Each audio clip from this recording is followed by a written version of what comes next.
ඔබ මේ ලෝකයට ඉපදුනේ නිකම් මිනිසෙකු ලෙස නොවේ. ඔබ ඉපදුනේ යම් හේතුවකට බව ඔබ දැන සිටියාද? හුළඟට ගසාගෙන යන වරා මලක් මෙන් වැටුණු තැන පැලවෙන්න නොවේ ඔබ මේ ලෝකයට ඉපදුනේ. යම් සුවිශේෂී කාර්යයක් ඔබේ අතින් සිදු විය යුතුමයි. එම කාර්යය කුමක්දැයි අවබෝධ කර ගැනීම ඔබ සතුයි. මේ විශ්වය ඔබට ජීවය ලබා දුන්නේ පිපිලා තැන පරවෙලා යන්න නොවේ. ගසක පිළිලයක් සෑදෙනවා වගේ ජීවිතයට යම් පිළිල එකතු කර ගැනීමටද නොවේ.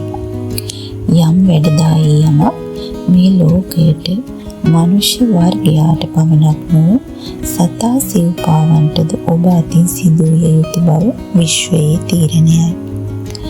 දුර්ලභ මනුෂ්‍ය ජීවිතය ඔබට ලබා දුන්නේ එවන් අරමුණකින් යුතුවයි. ඔබටද මටද පොදු නීතිය එයයි. එය හරිහැටි අවබෝධ කර ගැනීම අප සැමගේ යුතුකමයි.